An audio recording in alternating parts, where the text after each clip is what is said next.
Тайнствената гора и магията на природата. Имало едно време малко селце, сгушено в подножието на висока планина. До селото се простирала гъста гора, която хората наричали Тайнствената гора.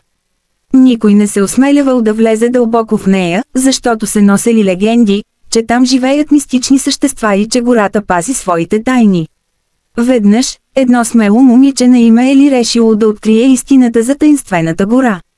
Тя обичала природата и често се разхождала по горските пътеки, но винаги се връщала преди залез слънце.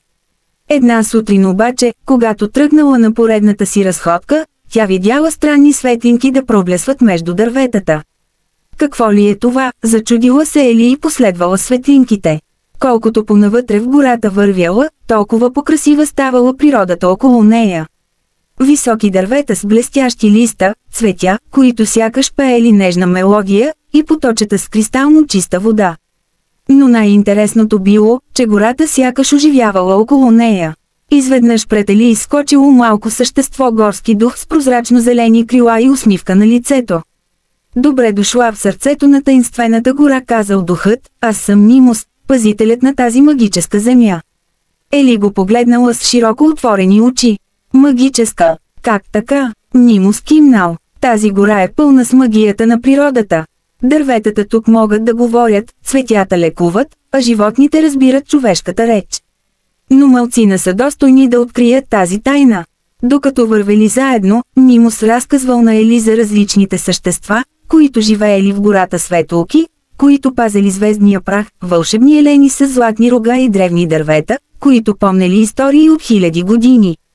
Но трябва да знаеш нещо важно, Ели казал Нимус сериозно, Тайнствената гора може да даде огромна сила, но само на тези, които се отнасят с уважение и любов към природата. Ако някой се опита да я използва за зли цели, гората ще се затвори завинаги. Изведнъж небето над гората притъмняло, а студен вятър започнал да духа. Какво се случва, попитала Ели. Някой влиза в гората с зли намерения, отвърнал Нимус. Скоро двамата стигнали до място, където видели човек с брадва, който се опитвал да отсече едно от магическите дървета. Спрете, извикала Ели. Човекът се обърнал и я погледнал с презрение. Това дърво е мое, ще го продам и ще стана богат. Нимус вдигнал ръка и прошепнал заклинание. В този миг гората оживяла, клони се преплели около човека и го спрели. Гората не принадлежи на никого, казал Нимус строго, тя е дар за всички, които я уважават и се грижат за нея. След като човекът избягал уплашен, Нимус погледнал Ели и се усмихнал.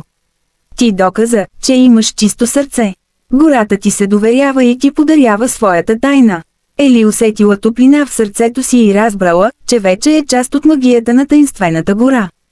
Тя обещала да пази гората и да предава на хората любовта към природата. И така, Тайнствената гора останала място на чудеса и вълшебства, достъпно само за тези, които виждат красотата и магията в света около себе си.